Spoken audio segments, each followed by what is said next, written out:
ನಮಸ್ಕಾರ. ಎನ್ ಹೆಡು ಅನ್ನ ಜಗತ್ತಿನ ಮೊದಲ ಲೇಖಕಿ, ಅಕ್ಕಡಿಯನ್ ದುರ್ಗೆಯ ಅರ್ಚಕಿ. ಜಗತ್ತಿನ ಇತಿಹಾಸದಲ್ಲಿ ದಾಖಲಾದ ಮೊದಲ ಅಕ್ಷರಸ್ಥ ಎನಿಸೋ ಲೇಖಕಿ, ಕವಯಿತ್ರಿ ಯಾರಂತ ನಾವೆಂದು ತಿಳ್ಕೊಳ್ಳೋಣ. ಭಾರತದಲ್ಲಿ ಮೊದಲ ಬಾರಿಗೆ ಸಂಸ್ಕೃತದಲ್ಲಿ ಕಾವ್ಯ ರಚಿಸಿದಂಥ ಕೀರ್ತಿ ಇಬ್ಬರು ಕನ್ನಡತಿಯರಿಗೆ ಸೇರ್ತೈತೆ ಅಂತ ನಾವು ಈ ಹಿಂದೆ ಮಾಡಿದ ವಿಡಿಯೋದ ಕೊಂಡಿ ವಿವರಣೆಗಳಲ್ಲಿದೆ. ಆಸಕ್ತರು ಅದನ್ನು ನೋಡಬಹುದು. ಎನ್ ಹೆಡುವನ್ನ ಮಾನವ ನಾಗರಿಕತೆಯ ಸಾಂಸ್ಕೃತಿಕ ಇತಿಹಾಸದಲ್ಲಿ ಅತ್ಯಂತ ವಿಶಿಷ್ಟ ಸ್ಥಾನ ಹೊಂದಿರುವ ಹೆಂಗಸು. ಇಂದಿನವರೆಗೆ ದೊರೆತಿರುವ ಮಣ್ಣಿನ ಫಲಕಗಳು, ಸುಮೇರಿಯನ್ ಲಿಪಿಯ ದಾಖಲೆಗಳು ಮತ್ತು ಪ್ರಾಚೀನ ಮೆಸಪಟೋಮಿಯಾದ ಧಾರ್ಮಿಕ ಸಾಹಿತ್ಯದ ಆಧಾರದ ಮೇಲೆ ವಿಶ್ವದ ಸಾಹಿತ್ಯದ ಇತಿಹಾಸದಲ್ಲಿ ಸ್ವಂತ ಹೆಸರಿನಿಂದ ಗುರುತಿಸಲ್ಪಟ್ಟ ಮೊದಲ ಲೇಖಕಿ ಎನ್ನುವ ಗೌರವ ಈಕೆಗೆ ಸಲ್ತತೆ. ಸಾಮಾನ್ಯವಾಗಿ ಪ್ರಾಚೀನ ಜಗತ್ತಿನ ಬಹುತೇಕ ಕೃತಿಗಳು ಅನಾಮಧೇಯವಾಗಿರಬೇಕಾದ್ರೆ ಎನ್ ಹೆಡುವನ್ನ ತನ್ನ ಹೆಸರನ್ನು ತನ್ನ ಕೃತಿ ಒಳಗಡೆ ಸ್ಪಷ್ಟವಾಗಿ ಉಲ್ಲೇಖಿಸಿದಂಥ ಮೊದಲ ಸಾಹಿತ್ಯಿಕ ವ್ಯಕ್ತಿಗಳಲ್ಲಿ ಒಬ್ಬಾಕೆ. ಈ ಕಾರಣದಿಂದಲೇ ಆಕೆ ಕೇವಲ ಕವಯಿತ್ರಿ ಮಾತ್ರ ಅಲ್ಲ, ಮಾನವ ಚಿಂತನೆಯ ಇತಿಹಾಸದಲ್ಲಿ ಲೇಖಕತ್ವ ಅಂತಕ್ಕಂಥ ಕಲ್ಪನೆಯ ಮೊದಲ ಸಾಕ್ಷಿಗಳಲ್ಲಿ ಒಬ್ಬಾಕೆಯಾಗಿ ಕಣಿಸಿಕೊಳ್ತಾಳೆ, ಹಾಗೆಯೇ ಪರಿಗಣಿಸಲ್ಪಡ್ತಾಳೆ. ಎನ್ ಹೆಡು ಅನ್ನ ಸಾಮಾನ್ಯ ಶಕೆ ಪೂರ್ವ 23ನೇ ಶತಮಾನದಲ್ಲಿ, ಅಂದರೆ ಇಂದಿನಿಂದ 4300 ವರ್ಷಗಳ ಹಿಂದೆ ಬದುಕಿರ್ತಾಳೆ. ಈಕೆ ಅಕ್ಕಾಡ್ ಸಾಮ್ರಾಜ್ಯದ ಸ್ಥಾಪಕನಾದಂಥ ಸಾರ್ಗೋಸ್ನ ಮಗಳು ಅಂತ ಬಹುತೇಕ ವಿದ್ವಾಂಸರು ಒಪ್ತಾರೆ, ಚರಿತ್ರಕಾರರು ಒಪ್ತಾರೆ. ಸಾರ್ಗೋಸು ಮೆಸಪೊಟೋಮಿಯಾದಲ್ಲಿದ್ದಂಥ ಅನೇಕ ಸುಮೇರಿಯನ್ ನಗರ ರಾಜ್ಯಗಳನ್ನ ಒಂದೇ ರಾಜಕೀಯ ಆಳ್ವಿಕೆಗೆ ಒಳಪಡಿಸಿ ಮೊದಲ ಬಾರಿಗೆ ಬೃಹತ್ ಸಾಮ್ರಾಜ್ಯವನ್ನು ಕಟ್ಟಿದಾತ. ಈ ಹೊಸ ರಾಜಕೀಯ ಏಕತೆಯನ್ನು ದೃಢಪಡಿಸೋದಕ್ಕೆ, ಗಟ್ಟಿಗೊಳಿಸೋದಕ್ಕೆ ಧಾರ್ಮಿಕ ಸಂಸ್ಥೆಗಳ ಜೊತೆಗೆ ರಾಜಶಕ್ತಿಯ ಸಂಬಂಧವನ್ನು ಬಲಪಡಿಸ್ತಕ್ಕಂಥ ಅಗತ್ಯ ಇರುತ್ತೆ. ಅದಕ್ಕಾಗಿ ಆತ ತನ್ನ ಮಗಳನ್ನು ದಕ್ಷಿಣ ಸುಮೇರಿಯಾದ ಪ್ರಮುಖ ನಗರವಾದಂಥ ಊರಿನಲ್ಲಿರುವ ಚಂದ್ರ ದೇವತೆಯ ನನ್ನ ದೇವಾಲಯದ ಮಹಾಪೂಜಾರಣಿಯನ್ನಾಗಿ ನೇಮಿಸ್ತಾನೆ. ಈ ಹುದ್ದೆ ಕೇವಲ ಧಾರ್ಮಿಕ ಮಾತ್ರ ಆಗಿರೋದಿಲ್ಲ, ಅದು ರಾಜಕೀಯವಾಗಿ ಕೂಡ ಅತ್ಯಂತ ಪ್ರಭಾವಶಾಲಿಯಾದಂಥ ಸ್ಥಾನ ಆಗಿರ್ತದೆ. ಎನ್ ಹೆಡು ಅನ್ನ ಹೆಸರಿನಲ್ಲಿರ್ತಕ್ಕಂಥ ಎನ್ ಪದದ ಅರ್ಥ ಮಹಾಪೂಜಾರಿ ಅಥವಾ ಮಹಾಪೂಜಾರಣಿ, ಮಹಾನ್ ಅರ್ಚಕಿ ಅಂತ. ಹೆಡು ಅಂತ ಹೇಳಿದ್ರೆ ಅಲಂಕಾರ, ಅನ್ನ ಅಂದರೆ ಆಕಾಶ, ಬಾನು. ಹೀಗಾಗಿ ಈ ಹೆಸರು ಆಕಾಶದ ಅಲಂಕೃತ ಮಹಾಪೂಜಾರಣಿ ಅಂತಕ್ಕಂಥ ಅರ್ಥವನ್ನು ನೀಡುತ್ತೆ. ಈ ಹೆಸರಿನಲ್ಲೇ ಧರ್ಮ ಗೌರವ ಮತ್ತು ವಿಶ್ವಚೇತನದ ಸಂಕೇತ ಇದೆ. ಈ ಪೂಜಾರಣಿಯ ಅಥವಾ ಪೂಜಾರಿಯ ಕಾರ್ಯಕ್ಷೇತ್ರ ದೇವಾಲಯ ಆದರೂ ಕೂಡ ಅದು ಅವರ ಪ್ರಭಾವ ಸಾಹಿತ್ಯ ಮತ್ತು ರಾಜಕೀಯಗಳಲ್ಲೂ ಕೂಡ ವ್ಯಾಪಿಸಿರ್ತದೆ. ಎನ್ನು ಹೆಡು ಅನ್ನ ಮಾಡಿದಂಥ ಸಾಹಿತ್ಯ ಕೃಷಿ ಆಕೆಯನ್ನು ವಿಶ್ವದ ಇತಿಹಾಸದಲ್ಲಿ ಶಾಶ್ವತವಾಗಿ ಸ್ಥಾಪಿಸುತ್ತೆ. ಆಕೆಯ ಹೆಸರಲ್ಲಿರ್ತಕ್ಕಂಥ ಅನೇಕ ಸುಮೇರಿಯನ್ ಸ್ತೋತ್ರಗಳು ದೊರೆತಿದ್ದಾವೆ. ಅವುಗಳಲ್ಲಿ ವಿಶೇಷವಾಗಿ ದೇವಿ ಇನ್ನಾನ್ನ ಕುರಿತಾಗಿ ಆಕೆ ರಚಿಸಿದಂಥ ನಿನ್ಮೇಷರ ಅತ್ಯಂತ ಪ್ರಸಿದ್ಧವಾದಂಥದ್ದು. ನಿನ್ಮೇಷರ 42 ಸ್ತೋತ್ರಗಳನ್ನು ಒಳಗೊಂಡಿದೆ. ಇವುಗಳನ್ನು ಸುಮೇರಿಯನ್ ಟೆಂಪಲ್ ಹೈಮ್ಸ್ ಅಂತ ಕರೀತಾರೆ. ನಿನ್ಮೇಷರ ಪದದ ಅರ್ಥ ದೈವಿಕ ಶಕ್ತಿಗಳ ಅಧಿಷ್ಠಾತ್ರಿ. ನಿನ್ಮೇಷರ ಕೃತಿನಲ್ಲಿ ದೇವಿಯ ಮಹಿಮೆ, ಆಕೆಯ ಶೌರ್ಯ, ಆಕೆಯ ಭಯಂಕರ ಶಕ್ತಿ ಮತ್ತು ವಿಶ್ವ ವ್ಯವಸ್ಥೆಯಲ್ಲಿ ಆಕೆಯ ಪಾತ್ರವನ್ನು ವರ್ಣಿಸ್ತದೆ. ಆದರೆ ಈ ಕೃತಿಯ ಮಹತ್ವ ಕೇವಲ ಧಾರ್ಮಿಕ ಸುದ್ದಿನಲ್ಲಿ ಮಾತ್ರ ಇರದೆ ಇದರಲ್ಲಿ ಲೇಖಕಿಯ ವೈಯಕ್ತಿಕ ಅನುಭವಗಳು ಕೂಡ ಸೇರಿಕೊಂಡು ವ್ಯಕ್ತಗೊಂಡಿದ್ದಾವೆ.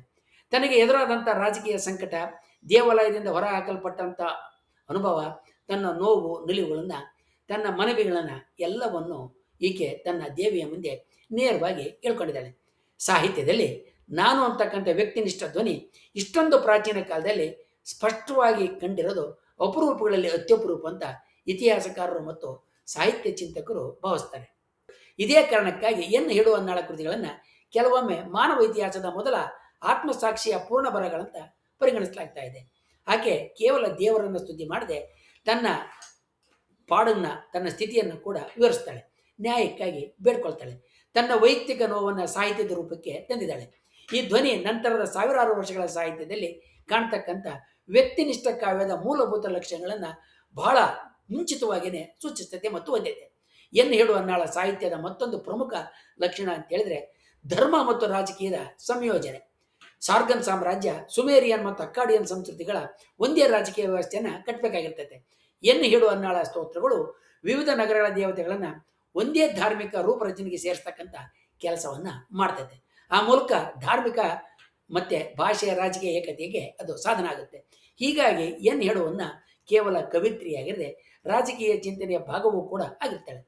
ಇತಿಹಾಸದ ಕೆಲವು ದಾಖಲೆಗಳು ಆಕೆಯ ಜೀವನದಲ್ಲಿ ರಾಜಕೀಯ ಸ್ಥಿರತೆ ಉಂಟಾಯಿತು ಅಂತ ಸೂಚಿಸ್ತವೆ.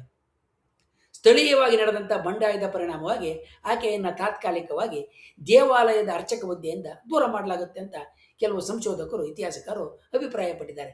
ಇದೇ ಸಂದರ್ಭವನ್ನು ಆಕೆ ತನ್ನ ಕಾವ್ಯದಲ್ಲಿ ದಾಖಲು ಮಾಡಿದ್ದಾಳೆ. ತನ್ನ ಸಂಕಷ್ಟವನ್ನು ದೇವಿಯ ಮುಂದೆ ಮಂಡಿಸಿ ತನ್ನ ಅಧಿಕಾರದ ಮರುಸ್ಥಾಪನೆ ಮಾಡೋದಕ್ಕೆ ಮಾಡ್ತಕ್ಕಂಥ ಪ್ರಾರ್ಥನೆ ಧ್ವನಿ ಸಾಹಿತ್ಯದಲ್ಲಿ ಅಪೂರ್ವವಾದ ಮಾನವೀಯತೆಯನ್ನು ತಂದಿದೆ. ಈ ಕಾರಣಕ್ಕೆ ಎನ್ ಹೇಡುವನ್ನಾಳ ಬರಹಗಳನ್ನು ಕೆಲವರು ರಾಜಕೀಯ ಪ್ರಾರ್ಥನಾ ಸಾಹಿತ್ಯ ಅಂತ ಕರೆದಿದ್ದಾರೆ. ಎನ್ ಹೇಡುವನ್ನಾಳ ಕೃತಿಗಳು ಮಣ್ಣಿನ ಫಲಕಗಳಲ್ಲಿ ನೂರಾರು ವರ್ಷಗಳವರೆಗೆ ನಕಲಿಸಲ್ಪಟ್ಟಿದ್ದಾವೆ. ನಂತರದ ಲಿಪಿಕಾರರು ಅವುಗಳನ್ನು ಶಿಕ್ಷಣ ಕೊಡೋದಕ್ಕಾಗಿ ಬಳಸ್ತಾರೆ. ಇದರಿಂದಾಗಿ ಎನ್ ಹೇಡುವನ್ನಾಳ ಸಾಹಿತ್ಯಕ್ಕೆ ಆಕೆಯ ನಂತರ ಕಾಲದಲ್ಲೂ ಕೂಡ ಮಹತ್ವ ನೀಡಲಾಗಿತ್ತು ಅನ್ನೋದು ಸ್ಪಷ್ಟವಾಗಿ ಗೊತ್ತಾಗುತ್ತೆ. ಪ್ರಾಚೀನ ಶಾಲೆಗಳಲ್ಲಿ ಕೂಡ ಆಕೆ ಬರೆದಂಥ ಸ್ತೋತ್ರಗಳನ್ನು ಅಭ್ಯಾಸ ಮಾಡ್ತಾ ಇರ್ತಾರೆ ಅನ್ನೋದಕ್ಕೆ ಸಾಕ್ಷಿಗಳು ದಕ್ಕಿದ್ದಾವೆ. ಇದು ಆಕೆಯ ಬರಹಗಳು ಕೇವಲ ದೇವಾಲಯದ ಒಳವಲಯಕ್ಕೆ ಸೀಮಿತ ಆಗಿರದೆ ವಿಶಾಲವಾದಂಥ ಪಾಂಡಿತ್ಯ ಪರಂಪರೆಯ ಭಾಗವಾಗಿದ್ದು ಅಂತೇಳಿ ಸ್ಪಷ್ಟವಾಗಿ ಸೂಚಿಸ್ತವೆ. ಹೆಂಗಸರ ಇತಿಹಾಸದ ದೃಷ್ಟಿಯಿಂದ ಎನ್ ಹೇಡುವನ್ನಾಳ ಸ್ಥಾನ ಬಹಳ ಮಹತ್ವದ್ದಾಗೈತೆ. ಇತಿಹಾಸದಲ್ಲಿ ಬಹಳ ಹಿಂದಿನ ಕಾಲದಲ್ಲೇ ಹೆಂಗಸೊಬ್ಬಾಕೆ ಕೇವಲ ಧಾರ್ಮಿಕವಾದಂಥ ಅಧಿಕಾರದಲ್ಲಿ ಅಲ್ಲ, ಸಾಹಿತ್ಯ ಸೃಷ್ಟಿಯ ಕೇಂದ್ರದಲ್ಲೂ ಕೂಡ ಕಾಣಿಸಿಕೊಳ್ಳೋದು ಬಹಳ ಅಪರೂಪವಾದಂತಹ ಸಂಗತಿ.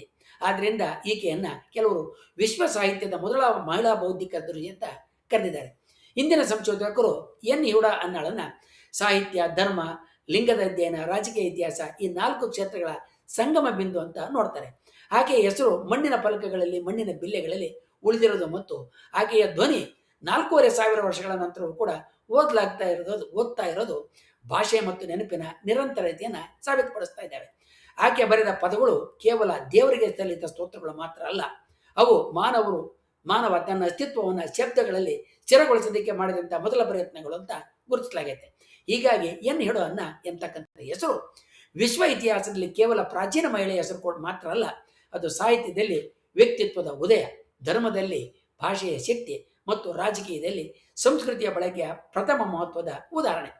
ಮುಂದಿನ ವಿಡಿಯೋದಲ್ಲಿ ನಾವು ಎನ್ ಹೇಡುವನ್ನಾಳ ನಿನ್ಮೇಷರ ಕೃತಿಯ ಕನ್ನಡ ವಿವರಣೆ, ಸುಮೇರಿಯನ್ ಕಾವ್ಯ ರಚನೆ ಶೈಲಿ ಮತ್ತು ಪ್ರಾಚೀನ ಮೆಸೊಪೊಟೇಮಿಯಾದ ಮಹಿಳಾ ಪಾಂಡಿತ್ಯ ಪರಂಪರೆ ಬಗ್ಗೆ ತಿಳ್ಕೊಳ್ಳೋಣ. ಹಾಗೆಯೇ ಪ್ರಾಚೀನ ಅಕ್ಕಡಿಯನ್ ದೇವತೆ ನನ್ನನ್ನು ಹೇಗೆ ಭಾರತೀಯ ದುರ್ಗಾ ದೇವಿಯನ್ನು ಮತ್ತು ಇತರ ದೇವಿಯರನ್ನು ಹೋಲ್ತಾ ಇದ್ಲು ಅನ್ನೋದನ್ನು ಕೂಡ ನಾವು ತಿಳ್ಕೊಳ್ಳೋಣ. ವಂದನೆಗಳೊಂದಿಗೆ.